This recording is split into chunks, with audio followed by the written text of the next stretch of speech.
Hello everyone, welcome to Science Apex. आज आपको पता ही होगा कि हमने हमारे सेमेस्टर सेकेंड के आईटीपी के जो कोर्सेज हैं बीएससी और बीएड दोनों के, वो हमने स्टार्ट कर दिए हैं और हम टीचर एंड सोसाइटी का फर्स्ट यूनिट ऑलमोस्ट कंप्लीट करने जा रहे हैं। इससे पहले हमने 3 चैप्टर्स कर लिए हैं फर्स्ट यूनिट के। आज हमारा लास्ट चैप्टर है, इसके बाद हमारा जो फर्स्ट यूनिट होगा टीचर एंड सोसाइटी का, वो कंप्लीट हो जाएगा। इससे पहले हमने क्या पढ़ा था? इससे पहले के जो चैप्टर्स थे उनमें हमने पढ़ा था कि टीचर क्या होते हैं, उनकी जो पर्सनल लाइफ थी और जो प्रोफेशनल लाइफ थी, हमने उनके बारे में जाना। फिर हमने क्या देखा कि उनके जो डिफरेंट रोल्स होते हैं, जैसे एक टीचर सिर्फ टीचर नहीं होता, वो क्या करता है, कभी कभी हमें गाइड की तरह काम आता है, कभी मेंटोर की तरह। तो हमने टीचर के मैनी रोल्स को भी देखा और हम कैसे उन चीज़ों को और अच्छे से इम्प्रूव कर सकते हैं प्रोफेशनलिज्म में, वो भी हमने देखा। फिर हमारा लास्ट टॉपिक हो जाएगा reflexive practice nurturing the professional capital through collaborative and collective engagement with self other and social context। सबसे पहले तो आप हर एक वर्ड का मीनिंग जान लीजिए, क्योंकि आपको क्या लगता है बीएड में कि बहुत इजी सब्जेक्ट है, लेकिन आप क्या जो वर्ड्स है ना उनमें फंस जाएंगे, क्योंकि वर्ड्स सिमिलर हो सकते हैं बट मीनिंग जो होता है ना थोड़ा डिफरेंट हो जाए। जैसे मैंने लास्ट टाइम बताया था, इक्वल और इक्विटेबल दोनों अलग अलग वर्ड्स हैं। अगर आपने वो लेक्चर नहीं देखा होगा तो आप देख लीजिएगा। फिर हम अभी देखेंगे रिफ्लेक्सिव। हम क्या करते हैं, कभी भी रिफ्लेक्सिव और रिफ्लेक्टिव, आपने ये वर्ड सुना होगा, इन दोनों को सेम समझ लेते हैं। कहीं ना कहीं ये सेम है एक एक्सटेंड तक, but reflexive more extended word है। जैसे अगर हम रिफ्लेक्टिव की बात करेंगे ना, तो रिफ्लेक्टिव का मतलब होता है कि जैसे मैं आपको भी पढ़ा रही हूँ, फिर मैं क्या करूँगी, जैसे अभी मुझसे कोई गलती हुई होगी तो मैं सोचूंगी कि हाँ ये मुझसे गलती हुई है, नेक्स्ट टाइम क्या करूँगी, मैं उसको सुधार लूँगी। ये क्या हो जाएगा, मेरा रिफ्लेक्टिव प्रैक्टिस हो जाएगा, ठीक है। लेकिन अगर मैं क्या करूँ, जो मुझसे गलती हुई है उसके बारे में सोचूं, गलती क्यों हुई है, फिर खुद ही उन चीज़ों को सुधारने की कोशिश करूं और खुद के फीडबैक के साथ मैं आपका भी फीडबैक लूं। फिर मैं बाहर और किसी का भी फीडबैक लूं, जैसे कोई और कलीग है मेरा, मैं उनसे भी फीडबैक लेती हूँ और उस चीज़ पर डिटेल्ड वर्क करती हूँ कि अगले टाइम जब मैं आऊँ तो आपको बेटर एक्सपीरियंस करा सकूँ। तो ये क्या हो जाएगा, मेरा रिफ्लेक्सिव प्रैक्टिस। तो आपको समझ में आ गया होगा रिफ्लेक्टिव प्रैक्टिस का मीनिंग क्या होता है, ठीक है। फिर नर्चरिंग द प्रोफेशनल कैपिटल। अब प्रोफेशनल कैपिटल का मतलब क्या होता है, नॉर्मली हम कैपिटल की बात करते हैं तो फिर पैसे की बात करते हैं, तो यहाँ पे प्रोफेशनल कैपिटल का मतलब क्या होता है कि जैसे मैं एक टीचर हूँ, तो अगर आप एक टीचर हैं तो टीचर को क्या होना चाहिए, कोई नॉलेज होना चाहिए, उनके पास जो टीचिंग स्ट्रेटजीज हैं उनको अच्छे से बताने के तरीके होने चाहिए, स्किल्स होनी चाहिए, और साथ ही साथ आपके जो कलीग्स हैं, आपके जो स्टूडेंट्स हैं, उनसे इंटरेक्शन आपका कैसा है, मतलब सोशल स्किल वो भी है। तो ये जो जितनी भी क्वालिटीज़ है ना, जो हम क्या करते हैं एज प्रोफेशनल टीचर यूज़ करते हैं पढ़ाने के लिए या फिर इंटरेक्ट करने के लिए क्लास में, तो इनको हम क्या बोलेंगे, प्रोफेशनल कैपिटल बोलते हैं, ठीक है। तो यहाँ पे क्या लिखा हुआ है, nurturing the professional capital. Nurturing करने का मतलब क्या हो जाएगा कि हम इन जो हमारे प्रोफेशनल कैपिटल है उनको क्या कर रहे हैं, डेवलप कर रहे हैं और पहले से बेटर बना रहे हैं। अब हम उनको बेटर कैसे बनाएंगे, जब हम कोलैबोरेट करेंगे, साथ में इंगेज करेंगे, मतलब उनसे जाके मिलेंगे, उनसे फीडबैक लेंगे, उनको बताएंगे या फिर उनसे सीखेंगे, तो ये क्या हो जाएगा, हमारा कलेक्टिव और कोलैबोरेटिव इंगेजमेंट हो जाएगा। तो हमें किन के साथ कोलैबोरेट करना है, अपने सिलेबस में 4 चीज़ें दी गई हैं। पहला सेल्फ, मतलब खुद सोचना है कि हमें क्या करना है और कैसे हमने यहाँ पे गलती की है तो कैसे हम इसको सुधारेंगे, ठीक है। फिर अदर्स, मतलब जो बाकी के लोग हैं, जैसे स्टूडेंट्स के पेरेंट्स हो गए, पेरेंट्स से बात कर सकते हैं, स्टूडेंट्स से भी बात कर सकते हैं, ये भी अदर्स में ही आएंगे। फिर सोशल कॉन्टेक्स्ट, हमें एक सोशल कॉन्टेक्स्ट जानना पड़ेगा। जैसे कि आप किसी क्लास में जाओगे ना आगे पढ़ाने के लिए टीचर की तरह, तो आपको हर किसी बच्चे का ना सोशल बैकग्राउंड भी जानना पड़ेगा, ताकि आप क्या कर सको, उस चीज़ों से रिलेट करके बता सको, ताकि बच्चे क्या कर सके, अच्छे से सीख सके। इतना आपको समझ में आ गया होगा। पहला हमने टर्म देखा रिफ्लेक्टिव प्रैक्टिस, फिर प्रोफेशनल कैपिटल, 2 टर्म्स हमने देख लिए, आपको दोनों का मीनिंग समझ में आ गया। Let's start with our chapter. Reflective practice refers to deep, continuous and critical process in which teachers examine their own belief, action, professional experience in relation to learner, colleague and wider social context। मतलब reflective practice होता क्या है, ये एक deep, continuous और critical process है, जिसमें क्या होता है, आप एक टीचर की तरह अपने आप को खुद को एग्जामिन करोगे, आपके जो वैल्यूज़ हैं, आपके जो एक्शंस हैं, आपके जो एक्सपीरियंसेस हैं, उन सब के बारे में और आप सोचोगी विथ रिलेशन टू आपके लर्नर्स हो गए, आपके स्टूडेंट्स के बेसिस पे सोच सकते हो, कलीग्स के बेसिस पे सोच सकते हो, और साथ ही साथ सिर्फ ये छोटा सा टर्म नहीं है कि आप क्लासरूम या स्कूल तक सीमित रहोगे, आप पूरी सोसाइटी को एज अ होल लेकर भी चल सकते हैं, ठीक है। फिर it goes beyond simple reflection on classroom activities and involves questioning why certain practices are adopted, how they affect learner and what changes are needed for professional growth. मतलब आपका जो टीचिंग एक्सपीरियंस है, फिर आपका जो प्रोफेशन है ना as a teacher, वो सिर्फ एक क्लासरूम तक ही सीमित नहीं है कि मैं यहाँ अभी आई, मैंने आपको ये जो चीज़ लिखी हुई है मैंने आपको बता दिया, बस यहाँ तक मेरा काम नहीं होना चाहिए। मैं एज अ टीचर मुझे क्या करना है कि मुझे आपको वो चीज़ कैसे बतानी है और क्यों बतानी है, मतलब उसका कुछ ना कुछ पर्सपेक्टिव तो होगा, तो इसलिए मुझे बताना है, और मैं और क्या चेंजेस कर सकूंगी अपने टीचिंग मेथड्स में ताकि वो आपको और अच्छे से समझ में आए। तो ये सारी चीज़ें क्या है आपके रिफ्लेक्टिव प्रैक्टिस में आती है, ठीक है।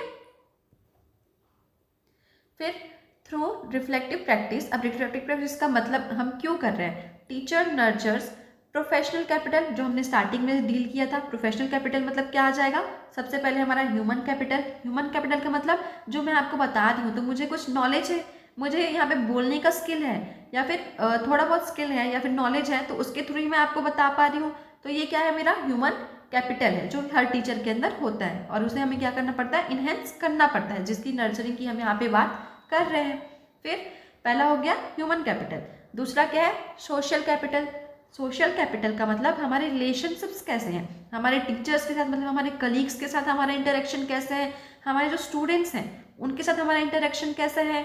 फिर थर्ड है डिसीजनल कैपिटल, मतलब जो प्रोफेशनल जजमेंट है, जैसे आप पहली बार किसी क्लास में गए, क्लास में जाते ही आप 50 तरह के बच्चों से डील करोगे, तो आपको वहीं पे समझ में आना चाहिए कि कौन सा बच्चा कैसा है, तो यह क्या है आपका प्रोफेशनल जजमेंट है। तो कभी कभी जैसे हम स्टार्टिंग में जब पढ़ाने जाते हैं ना, तो क्या लगेगा कि जो बच्चा एकदम शांत बैठा है वो ज़्यादा पढ़ने वाला होगा, या फिर जो वो ज़्यादा पढ़ाकू होगा, ऐसा हमको लगता है, और जो मस्ती करने वाला बच्चा है वो क्या है, थोड़ा सा उसका पढ़ाई में ध्यान नहीं होता, ऐसा हमें लगता है। बट हम ऐसे एक बार में किसी को जज नहीं कर सकते, और ये आपको कब समझ में आएगा, जब आपको एक्सपीरियंस होते जाएगा टीचिंग का। तो यही क्या होगा हमारा डिसीजनल कैपिटल। तो हमने 3 तरह के प्रोफेशनल कैपिटल से डील किया, पहला क्या है ह्यूमन कैपिटल, फिर दूसरा क्या है सोशल कैपिटल, और तीसरा क्या है डिसीजनल कैपिटल, ठीक है। फिर हम क्या करेंगे, इंगेजमेंट विद सेल्फ, वहाँ पे हमने देखा ना कि कैसे हम नर्चर कर सकते हैं, तो उसमें 4 चीज़ें दी हुई है, 3 चीज़ें दी हुई हैं, तो उनके साथ हमें डील करना है। तो पहला क्या है हमारा इंगेजमेंट विद सेल्फ, मतलब हम खुद से डील करेंगे, हम खुद से क्वेश्चन करेंगे कि हम उस चीज़ को और कैसे बेटर बना सकते हैं, ये सारी चीज़ें क्या करेंगे हम खुद से सीखेंगे। तो ये क्या है, reflective practice begins with self examination. जो रिफ्लेक्सिव प्रैक्टिस होता है ना, वो कहाँ से बिगिन होता है, बाय सेल्फ एग्जामिनेशन। मतलब सबसे पहले जैसे कि मैं यहाँ पे आई और मुझे ये लगता है कि मैं बहुत अच्छा एक्सप्लेन करती हूँ, मुझे कुछ करने की जरूरत नहीं है, मैं जो बता रही हूँ सबको समझ में आ जाएगा, तो फिर कुछ मैं क्या करनी है, कुछ एग्जामिनेशन नहीं कर रही, मुझे पता है कि मुझे आता है, तो मैं खुद को इम्प्रूव कभी कर पाऊंगी क्या, नहीं कर पाऊंगी। पर जैसे अगर मैं अभी गई, मैंने रिकॉर्ड किया, उसके बाद मैं इसी वीडियो को फिर से देख रही हूँ कि कहाँ पे मुझसे गलती हो गई, तो ये क्या है मेरा सेल्फ एग्जामिनेशन है, मैं क्या कर रही हूँ खुद को एग्जामिन कर रही हूँ। तो सेल्फ प्रैक्टिस जो रिफ्लेक्सिव प्रैक्टिस है वो कहाँ बिगिन होता है, फ्रॉम दी सेल्फ एग्जामिनेशन, ठीक है। Teachers critically analyse there teaching philosophy, values, biases and assumptions. सबसे पहले आप क्या करोगे, सेल्फ एग्जामिनेशन करोगे। अब सेल्फ एग्जामिनेशन का मतलब मैं क्या करूंगी, जैसे मेरा जो टीचिंग स्टाइल है उसको मैं अपनी जो फिलोसॉफीज है, इसी को हम बोलेंगे स्टाइल फिलोसॉफी, और मेरी जो वैल्यूज है पढ़ाने का उसको मैं जज करूंगी, देखूंगी कि क्या सच में ये इफेक्टिव है, या फिर जैसा मैं पढ़ा रही हूँ बच्चों को अच्छा नहीं लग रहा, तो ये क्या होगा, मैं अपनी फिलोसॉफी को, अपने वैल्यूज को क्या कर रही हूँ, जज कर रही हूँ। बायसेस एंड एजम्पशंस, जो मैंने आपको अभी बताया ना कि हम कभी कभी क्या करते हैं, ऐसे समझ लेते हैं कि कोई बच्चा, उसको देख के समझ लेते हैं कि कोई बच्चा बहुत अच्छा है पढ़ने में, कोई नहीं है, तो हमारे जो बायसेस है, एजम्पशंस बनते हैं, उनको हम क्या करते हैं, एग्जामिन करते हैं थ्रू सेल्फ एग्जामिनेशन, ठीक है। By reflecting on successes and challenges they become more self aware and develop a stronger professional identity by reflecting। इसका मतलब क्या होगा, जैसे कि आप 2-4 साल टीचिंग जब करोगे ना, तो आपको समझ में आएगा, आपको सक्सेस मिल सकती है, जैसे स्टूडेंट्स आपको बोलेंगे कि सर आप बहुत अच्छा पढ़ाते हैं, मैम आप बहुत अच्छा पढ़ाती है, हमें एक बार में सब कुछ समझ आ जाता है, तो ये क्या होगा, सक्सेस होगा आपका। इससे आप क्या सीखेंगे कि हाँ मैं जो मेथड यूज़ कर रही हूँ वो अच्छा मेथड है, तभी तो बच्चों को समझ में आ रहा है, तो आप क्या है इस सक्सेस से सीख सकते हैं। नहीं तो कुछ चैलेंजेस हो सकते हैं, जैसे कोई बच्चा के बोला कि सर आप जैसे लेक्चर मेथड से बताते हो ना मुझे नहीं समझ में आता, तो ये आपके लिए एक चैलेंज है कि बच्चे को नहीं समझ में आ रहा, तो आप क्या करोगे, आप कुछ ऐसे मेथड्स लेके आओगे जिनसे क्या हो सके, बच्चा समझ सके। तो ये क्या होगा, इससे आप क्या होगे, सेल्फ अवेयर होगे और स्ट्रॉन्गर प्रोफेशनल आइडेंटिटी क्या होगी, डेवलप होगी। ठीक है, this internal dialogue helps teachers adapt their practices to meet diverse learners needs and align teaching with ethical and educational goals। जो इंटरनल डायलॉग है ये क्या है, हम किसी और से डिस्कस कर रहे हैं क्या, नहीं, हम खुद से डिस्कस कर रहे हैं, तो ये क्या हो जाएगा, हमारा अपना पर्सनल डायलॉग हो जाएगा। मैं इंटरनल डायलॉग कर रही हूँ कि मुझे कैसे कौन कौन से प्रैक्टिसेस करनी हैं, क्या क्या चीज़ें अब मुझे क्लास में नहीं करनी, ये सब क्या है, मेरा इंटरनल डायलॉग है। तो इससे मैं क्या कर रही हूँ, अपनी जो डाइवर्स नीड्स हैं लर्नर्स की उनसे मीट कर रही हूँ, उनको और अच्छे से वो क्या हो सके, वो चीज़ें समझ में आ सके, और इनके थ्रू मैं क्या करूँगी, अपने एजुकेशनल गोल्स तक पहुँच पाऊँगी। ठीक है, तो ये हो जाएगा हमारा सेल्फ एग्जामिनेशन, या फिर जिसको हम क्या बोलेंगे, इंगेजमेंट विथ सेल्फ। फिर सेकेंड हम क्या पढ़ेंगे, इंगेजमेंट विथ अदर्स। अदर्स मतलब कोलैबोरेटिव डायमेंशन, जब हम किसी और से बात कर रहे हैं, किसी और से कोई चीज़ डिस्कस कर रहे हैं, तो ये हमारा क्या कहलाएगा, कोलैबोरेटिव डायमेंशन या फिर इंगेजमेंट विद दी अदर्स। फिर professional capital is strengthened when teachers engage collaborative with colleagues. हमारा जो प्रोफेशनल कैपिटल होता है ना, वो कैसे इंक्रीज होता है, जब हम क्या करते हैं, इंगेज करते हैं, किनके साथ, हमारे जो कलीग्स हैं उनके साथ क्या करेंगे, हम इंगेज करेंगे कि आपकी क्लास में बच्चे कैसे रहते हैं, या फिर आप कौन से मेथड्स यूज़ कर रहे हैं जो आपके बच्चे जो है ज़्यादा फोकस्ड हैं, या फिर हम एक्सपीरियंसेस शेयर कर सकते हैं एक दूसरे के साथ। शायद हो सकते हैं कि कोई वहाँ पे सीनियर टीचर होगा तो आप उनसे गाइडेंस ले सकते हैं। तो इस तरह से क्या करना है, आपको कोलैबोरेट करना है, किनके साथ, कलीग्स के साथ। ठीक है, sharing experiences, peer observation, mentoring, team teaching and professional learning communities enable teachers to learn from one another. कैसे सीख सकते हैं आप, अपने एक्सपीरियंसेस शेयर कर सकते हैं। जो पीयर ऑब्जर्वेशन है, आपने उन स्टूडेंट्स के बारे में क्या ऑब्जर्व किया या उन्होंने क्या ऑब्जर्व किया, ये आप एक दूसरे से शेयर कर सकते हैं। फिर मेंटरिंग का मतलब वही हो जाएगा कि अपने सीनियर टीचर से आप क्या कर रहे हैं, गाइडेंस ले रहे हैं। फिर टीम टीचिंग का मतलब क्या होता है कि आप क्या कर रहे हो, कभी कभी एक साथ मिलकर कोई क्लास ले रहे हो, इससे क्या होता है, बच्चों का भी ना इंटरेस्ट बढ़ता है, क्योंकि रोज रोज एक ही जैसे क्लासेस करके ना बोर हो जाते हैं बच्चे। तो आप कुछ नया करोगे तो बच्चे भी क्या करेंगे, उसमें इंटरेस्ट लेंगे। फिर प्रोफेशनल लर्निंग कम्युनिटीज़, मतलब ऐसे कम्युनिटीज़ का फॉर्मेशन करना जहाँ पे बहुत सारे टीचर्स हों। तो आप क्या कर रहे हो, ऐसा एक ग्रुप है जहाँ पे सारे टीचर्स हो, तो क्या करोगे, आपकी बातें भी उसी टाइप की होंगी कि आपको कैसे अपने आइडियाज़ इम्प्रूव करने हैं और कैसे किस चीज़ों से डील करना है। तो ये सब क्या आएगा, प्रोफेशनल लर्निंग कम्युनिटीज़ में आएगा। इनसे क्या होगा, आप क्या करेंगे, आप खुद दूसरों टीचर्स को भी सिखाएंगे और उन टीचर से भी आप सीखेंगे, किसमें, कोलैबोरेशन में। ठीक है, such collective reflection promotes mutual trust. अब यहाँ तक ये सिर्फ स्टूडेंट्स के लिए बेनिफिशियल नहीं है कि आप अपने कलीग से बात कर रहे हैं, ये क्या है, आपके लिए भी बेनिफिशियल है। कैसे बेनिफिशियल है, म्यूचुअल ट्रस्ट क्यों होगा, क्योंकि आप जब दो लोग मिलकर काम कर रहे होते हो ना, तो कहीं ना कहीं वहाँ पे आप एक दूसरे से क्या करने लगोगे, ट्रस्ट की भावना रखने लगोगे, तभी तो एक साथ काम कर पा रहे हो। फिर रिड्यूसेस प्रोफेशनल आइसोलेशन, मतलब आपको जो ये लग रहा है ना कि मैं एक टीचर हूँ, मुझे ये सब्जेक्ट पढ़ाना है, तो ये मुझे ही करना है, ये मेरा अकेले का काम है। और कभी कभी क्या लगता है कि हम बहुत अकेले हैं किसी पर्टिकुलर जगह में, तो ये इससे क्या होगा, आपका जो प्रोफेशनल आइसोलेशन है वो दूर हो जाएगा। ठीक है, एंड लीड्स टू को construction of knowledge and improve teaching practices. इससे क्या होगा, आपकी टीचिंग प्रैक्टिसेस जो है वो तो इम्प्रूव होगी ही, साथ ही साथ को कंस्ट्रक्शन ऑफ नॉलेज, मतलब आप जब एक दो लोग ज़्यादा मिलके कुछ काम कर रहे हो तो वहाँ पे नए नए आइडियाज़ आपको और मिलेंगे, तो यही क्या कहलाएगा, को कंस्ट्रक्शन ऑफ नॉलेज। ठीक है, तो ये था कोलैबोरेशन। फिर हम देखेंगे engagement with the social context. Social context का मतलब क्या होता है, हम अपने स्कूल, क्योंकि कलीग्स और खुद से बात कर रहे थे, कलीग से बात कर रहे थे, तो हम कहाँ थे, अपने स्कूल में ही थे। अब क्या कर रहे हैं, हम स्कूल के बाहर जा रहे हैं, मतलब हमारी जो सोसाइटी है हम उस ब्रॉडर टर्म पे जा रहे हैं। So reflective practitioner situate their teaching within broader social culture institutional context. Social context का मतलब क्या होगा, हम सोसाइटी से डील कर रहे हैं, वहाँ के कल्चर से डील कर रहे हैं, वहाँ के नॉर्म से डील कर रहे हैं, उनकी जो इकोनॉमिक सोशल कंडीशंस हैं उनसे डील कर रहे हैं। ठीक है, they reflect on how factor such as learners socio economic background, culture diversity and educational policies, community expectations influence classroom practices. How factor पे ज़्यादा फोकस करते हैं. हाउ फैक्टर मतलब कैसे कोई चीज़ हो रही है. जैसे कोई स्टूडेंट ज़्यादा फोकस नहीं कर रहे हैं. अब आप एक क्लास में जाओगे, आप ये देख रहे हो कि एक ऐसा स्टूडेंट है जो कि पहले बहुत अच्छा परफॉर्म कर रहा था और अभी अभी क्या हुआ है, उसका परफॉर्मेंस थोड़ा लो हो गया है. तो आप क्या करोगे, आप सोचोगे कि क्या कंडीशन हो सकता है. तो इसके लिए आप उस क्लास में रहकर नहीं जान सकते. आपको इसके लिए क्या करना पड़ेगा, उसकी फैमिली कंडीशंस जाननी पड़ेंगी, उनका जो इकोनॉमिक बैकग्राउंड है वो जानना पड़ेगा, ताकि आप क्या कर सके, उस बच्चे के प्रॉब्लम को दूर कर सके. तो ये क्या है, सोशल कॉन्टेक्स्ट का एक एग्जाम्पल हो जाएगा. तो यहाँ पे आप क्या करोगे, उनकी इकोनॉमिक बैकग्राउंड को जानोगे, उनकी कल्चरल डाइवर्सिटी को जानोगे. और इसके साथ साथ क्या होता है, ये तो स्टूडेंट के बात हो गई, और उसके साथ साथ आपको पॉलिसीज़ के बारे में तो जानना पड़ेगा. तो एजुकेशनल पॉलिसीज़ भी क्या होता है, सोशल कॉन्टेक्स्ट में ही आता है कि जो हमारी पॉलिसीज़ हैं वो किस तरह से कल्चर को और किसी डाइवर्सिटी को बेनिफिट कर रही हैं. ठीक है. This awareness enable teacher to respond sensitively and responsibly to social realities, making education more inclusive and relevant. Relevant और इंक्लूसिव का मतलब क्या होगा कि जैसे मैं एक क्लास में बिना किसी को जाने पढ़ा रही हूँ, और दूसरा मैं उन बच्चों को जानती हूँ, उनके कल्चर को जानती हूँ, उनका जो इकोनॉमिक कंडीशन है मैं उनको जानती हूँ, उनका बैकग्राउंड है उसको जानती हूँ. तो मैं क्या करूँगी, उस अकॉर्डिंग से उनको रेलेवेंट चीज़ों को एग्जाम्पल देके सिखाऊंगी. जैसे मैं कहीं जैसे उड़ीसा में पढ़ा रही हूँ, अब मैं वहाँ पे जाके मराठी में सारी चीज़ें बता रही हूँ कि हाँ इसको हमारी ना फोक लैंग्वेज में मराठी में ऐसा बोलते हैं.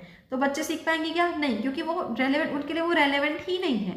पर मैं उड़ीसा में जाके अगर उनके जैसे कुछ फेस्टिवल के बारे में हो गया, या फिर हम कुछ चीज़ें बनाते हैं इन सब के बारे में बताऊँ, या फिर कुछ एग्जांपल्स को मैं लेके बताऊँ, जैसे नुआखाई में हम ऐसा करते हैं, तो ये क्या हो जाएगा, मैं उनको रेलेवेंट फील करा रही हूँ. यहाँ से क्या करेंगे, वो इंटरेस्ट भी लेंगे.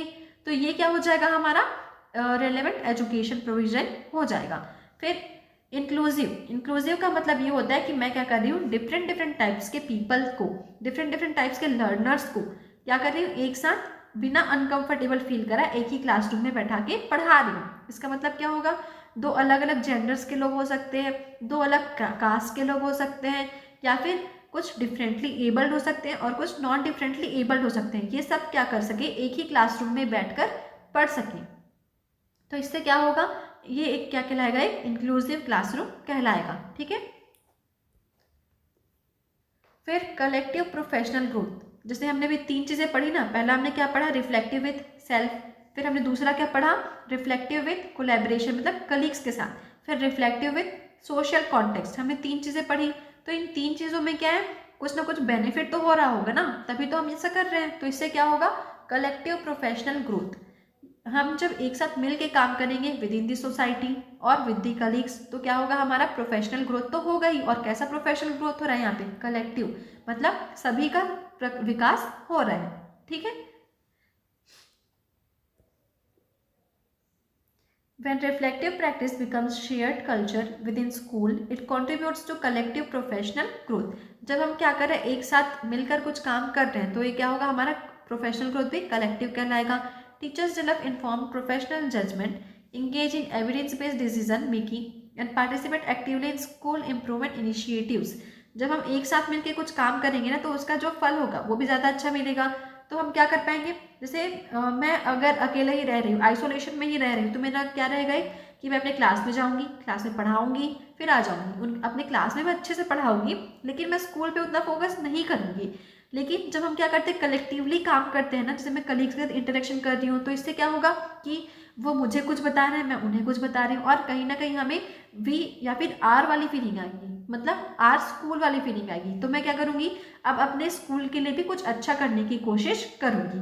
और मैं अकेले नहीं कर रही हूँ, हम सब मिल के ये काम करने की कोशिश कर रहे हैं. तो इससे क्या होगा, हमारा स्कूल बेटर बनेगा, हमारा हम जो कुछ चाहते थे वो और ज़्यादा इम्प्रूव हो जाएगा, हमारी टीचिंग स्टाइल इम्प्रूव हो जाएगी. तो this collective engagement transform teaching from an individual activity.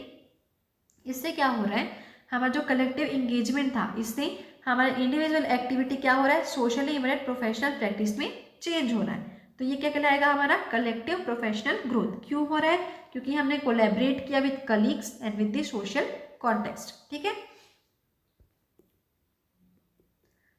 इसके बाद हम पढ़ेंगे सिग्निफिकेंस. कि हमने जो रिफ्लेक्टिव प्रैक्टिसेस किए हैं उसके सिग्निफिकेंस क्या हो जाएंगे। हम कोई काम करते हैं तो कोई ना कोई मोटो से ही करते हैं, तो इसका मोटो क्या हो जाएगा, ये क्या करेगा, सेल्फ अवेयरनेस प्रमोट करेगा। हम क्या कर पाएंगे, जैसे कि मैं रिफ्लेक्ट कर रही हूँ, मैं किसी क्लास में गई, अब मैं मेरा ध्यान क्या है, बस बताने में ही है, मैं ब्लैक बोर्ड में देख के बस बताया जा रही हूँ, लिखे जा रही हूँ, लिखे जा रही हूँ। फिर इससे क्या होगा, ना मैं स्टूडेंट्स से इंटरेक्ट कर पा रही हूँ, ना स्टूडेंट्स को समझ पा रही हूँ। लेकिन अगर मैं ऐसी पढ़ाई कराऊँ कि जब जहाँ पे मैं उनको समझा रही हूँ, मेरा एक हाथ जैसे ब्लैक बोर्ड पे है भी, तो मैं मेरी नज़र क्या होनी चाहिए, स्टूडेंट्स पे होनी चाहिए कि उनको समझ आ रहा है कि नहीं। इससे मैं अवेयर होंगी कि कौन सा बच्चा किस तरीके से समझ पा रहा है। तो इसके बाद मैं क्या करूँगी, अपनी जो टीचिंग स्ट्रेटजीज़ हैं उनको चेंज करूँगी, या फिर उनको जिस तरीके से समझ में आता है मैं उस तरीके से उनको समझाने की कोशिश करूँगी। तो ये क्या हो जाएगा, सेल्फ अवेयरनेस। फिर इम्प्रूव टीचिंग इफेक्टिवनेस, मतलब जो मैंने अभी एग्जाम्पल दिया ना ब्लैक बोर्ड वाला, उसी से ही हम क्या कर सकते हैं, टीचिंग इफेक्टिवनेस को भी बढ़ा सकते हैं। फिर एनकरेजेस प्रोफेशनल ग्रोथ, इससे क्या होगा, हमारा प्रोफेशनल ग्रोथ भी होगा, बच्चे अच्छे से समझ पा रहे हैं तो इससे क्या होगा, हमारा ग्रोथ अच्छा होगा ही। फिर इन्हेंसेस डिसीजन मेकिंग स्किल्स, हम बेटर डिसीजंस ले पाएंगे इससे। फिर fosters informed evidence based decisions, improve student learning को ये इम्प्रूव करेगा। Improve student learning outcomes, learning के साथ साथ क्या करेगा, हमारी जो अचीवमेंट्स हैं, लर्नर्स की जो अचीवमेंट्स हैं उनको भी क्या करेगा, ये इम्प्रूव करेगा।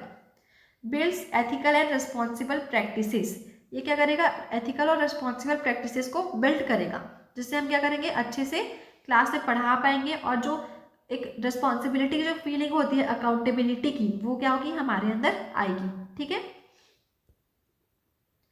फिर प्रमोट्स लाइफ लॉन्ग लर्निंग, इससे क्या होगा कि जैसे मैं एज अ टीचर ये कोई करिकुलम पढ़ा रही हूँ, कोई सिलेबस पढ़ा रही हूँ, जैसे मैंने बायोडाइवर्सिटी का कोई चैप्टर पढ़ा दिया, तो वो तो मेरा चैप्टर क्लासरूम तक ही रहेगा, वो मेरे नेक्स्ट चैप्टर में काम आएगा क्या, नहीं आएगा। किसी और क्लास में पढ़ाने जाऊँगी, काम आएगा क्या, नहीं आएगा। लेकिन अगर मैं ये सीख रही हूँ क्लास में कि मुझे किस तरह से बच्चों से इंटरेक्ट करना है, कैसे एग्जाम्पल्स यूज़ करने हैं, तो ये तो मेरे लाइफ लॉन्ग काम आएगा ही। तो इसीलिए ये जो प्रैक्टिस है वो क्या होता है, promotes life long learning for teacher. ठीक है। सो लेट्स कंक्लूड कि हमने अभी तक में क्या क्या पढ़ा है। तो सबसे पहले रिफ्लेक्सिव प्रैक्टिस के बारे में जाना है, फिर प्रोफेशनल कैपिटल के बारे में जाना है। कितने टाइप ऑफ प्रोफेशनल कैपिटल हमने डील किया है, human capital, social capital and decision capital. ठीक है।